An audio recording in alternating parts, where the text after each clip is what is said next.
Hôm qua chúng ta nói đến, từ khi Soja bị đuổi đi, bà mẹ chồng luôn cho rằng là do vợ cả gây ra. Bà liên tục kiếm chuyện với vợ cả, thậm chí còn lén tấn công từ phía sau. Vợ cả cũng muốn phản kháng, nhưng nghĩ tới việc bà mẹ chồng đã lớn tuổi, lỡ xảy ra chuyện gì thì bản thân cô lại gặp rắc rối, nên vợ cả chỉ biết buồn bực chịu đựng. Bà mẹ chồng tưởng vợ cả sợ mình nên càng ngày càng quá đáng, mới tạo ra tình cảnh như bây giờ. Không biết mọi người có cách nào hóa giải không? Sau khi Soja bị đuổi đi, ngôi nhà đúng là yên bình hơn hẳn. Vợ cả cũng có thể yên tâm làm việc nhà. Gương mặt của con gái lớn cũng tràn đầy niềm vui. Nhưng bà mẹ chồng thì không như vậy. Ngày nào bà cũng cau có buồn rầu, ngồi thất thần trước thềm nhà. Không biết Soja có điểm gì tốt mà khiến bà nhớ nhung mỗi ngày. Trong sân, con gái lớn vui vẻ đá bóng cùng ông bố chồng. Vợ cả dưới nắng đang giặt quần áo. Một khung cảnh thật yên bình, đúng chất của một gia đình hạnh phúc. Nhưng khi bà mẹ chồng nhìn thấy, mọi chuyện lại khác ngay lập tức. Vợ cả vừa ngồi xuống đã bị bà mẹ chồng kéo dựng dậy. Bà trách vợ cả ngồi gần ông ấy quá. Để tránh cãi vã, vợ cả liền đứng dậy đi dọn đồ linh tinh. Vừa khi ông bố chồng rời đi, bà mẹ chồng liền kéo con gái lớn định đưa ra ngoài. Vợ cả tưởng bà đưa bé đi chơi, không ngờ Abu đã lén liên lạc với bà và đang đợi họ ngoài cửa. Vừa tới cổng, con gái lớn liền cảm thấy bất an và bật khóc nức nở. Nhưng bà mẹ chồng không quan tâm, vẫn kéo bé ra ngoài. Nghe tiếng khóc, vợ cả lao tới, ôm con gái lớn vào nhà. Đúng lúc đó một chiếc xe dừng trước cổng, thì ra Abu đã quay về. Anh ta vui vẻ chào hỏi mẹ mình. Đến lượt vợ cả thì anh lại lạnh lùng gạt đi. Ngay cả bố anh cũng không thèm để ý. Trong mắt ông, Abu trở về chỉ để gây chuyện. Và đúng như ông dự đoán,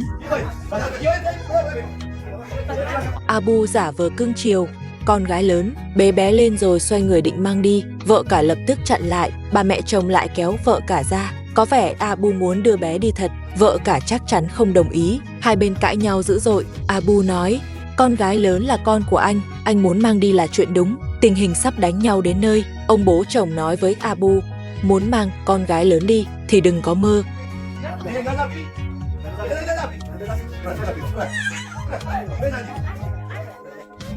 Abu cũng tạm xem là biết nghe lời. Vợ cả không cho bế con gái lớn đi, anh ta lại lén vào trong nhà định bế đứa con gái nhỏ mang đi. Vợ cả lập tức chạy tới cản và bị Abu cùng bà mẹ chồng đánh một trận. Xem ra hai mẹ con đã bàn bạc từ trước. Abu đúng là ra tay không nương tình. Tiếng cãi vã làm ông bố chồng chạy tới. Ông quát Abu phải rời khỏi nhà, nếu không sẽ dùng gậy đánh chó mà xử. Bà mẹ chồng thấy con trai bị đánh, liền quay sang tấn công vợ cả. Abu thấy mẹ chống lưng, liền hét lên rằng hôm nay nhất định phải bế đi một đứa trẻ. Nói xong liền chạy thẳng ra ngoài. Vợ cả nhanh chóng chạy tới chặn ở cửa. Ông bố chồng cũng chạy theo. Ông cảnh cáo bà mẹ chồng không được bảo vệ Abu nữa. Nhưng bà mẹ chồng nào chịu nghe, bà lại cùng con trai lao vào đánh vợ cả. Ông bố chồng thật sự không chịu nổi. Ông cầm gậy đánh chó lên cảnh cáo. Cuối cùng ông buộc phải đánh Abu. Cả sân nhà lập tức hỗn loạn. Vợ cả đuổi theo ra sân, gần như quật ngã được Abu. Bà mẹ chồng lại bước đến, không hiểu bà nghĩ gì nữa. Vợ cả ngày nào cũng lo cơm nước chăm sóc bà, vậy mà bà lại đối xử tệ bạc như thế. Đúng thật là quá đáng.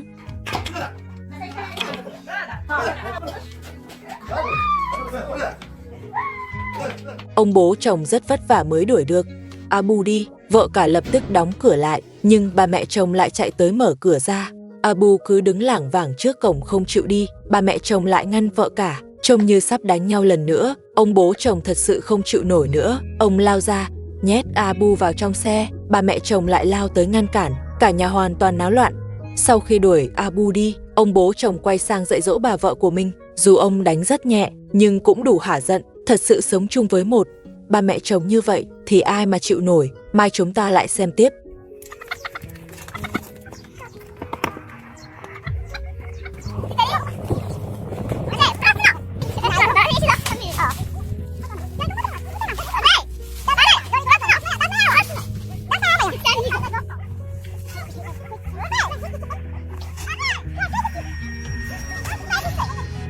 Hôm qua chúng ta nói đến việc Abu còn dám tới cướp con. May mà vợ cả phản ứng nhanh nên Abu mới không đạt được mục đích. Nhưng bà mẹ chồng lại cho rằng chỉ cần đuổi vợ cả đi thì thì Soja và Abu sẽ quay về, nhà cửa sẽ yên ổn trở lại. Nên ngày nào, ba mẹ chồng cũng kiếm cớ gây chuyện với vợ cả, âm thầm muốn đuổi cô ấy đi. Vợ cả cũng muốn phản kháng, nhưng nghĩ tới việc ba mẹ chồng tuổi đã cao, chỉ sợ xảy ra chuyện nên cô ấy lại cố nhẫn nhịn. Sáng nay, vợ cả ra chuồng gà, cùng con gái lớn mở cửa cho gà ra ngoài. Có thể thấy, vợ cả rất biết giữ gìn đàn gà với người không có thu nhập như cô ấy.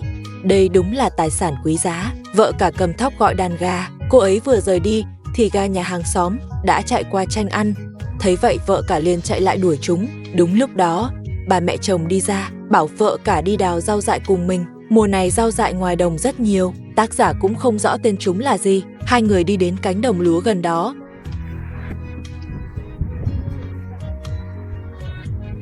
Rồi ngồi xuống tìm kiếm. Bà mẹ chồng nói rau dại bây giờ ngon lắm, lại không tốn tiền mua, giục vợ cả nhanh lên. Vợ cả rất nghe lời, một lát đã hái được một bó nhỏ. Nhìn chung rau dại trong đồng khá nhiều, dù vợ cả không ngừng tay, nhưng bà mẹ chồng vẫn cho rằng cô ấy hái ít, liền ném bùn lên đầu cô ấy. Vợ cả chỉ thấy bà mẹ chồng thật nực cười, làm gì cũng bị kiếm cớ gây chuyện. Cô cố gắng giữ khoảng cách, dù sao người lớn tuổi cũng đáng được tôn trọng, nhưng bà mẹ chồng lại rất rảnh rỗi. Chỉ cần vợ cả cúi xuống hái rau là bà ấy lại lén ném bùn.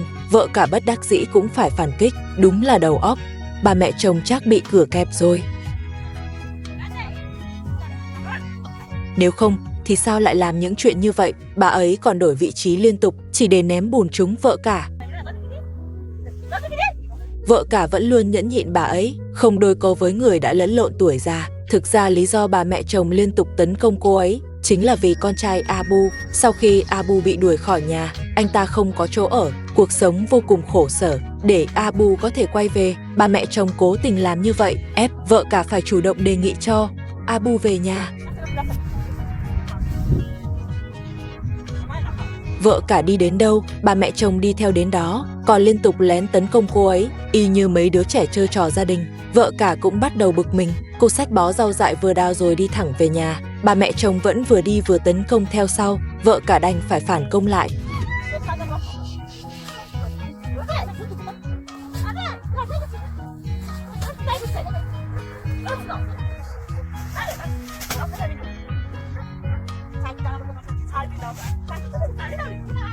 Về đến nhà, vợ cả lấy cái mâm đặt xuống đất, bà mẹ chồng bắt đầu nhặt rau, con gái lớn cũng ngồi cạnh nhìn theo. Có vẻ vợ cả thật sự giận rồi, cô không tới giúp nữa, như vậy lại hay, đỡ cho bà ấy có cơ hội gây chuyện. Nhìn đám rau dại giống như bồ công anh, mà cũng hơi giống rau rền gai, bà mẹ chồng nhặt cũng khá sạch sẽ.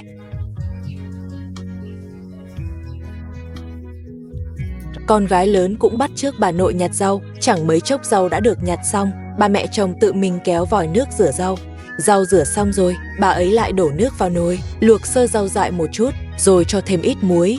Nước sôi lên, vợ cả vớt rau ra, dùng sảng ép bớt nước, rồi cho vào chảo xào.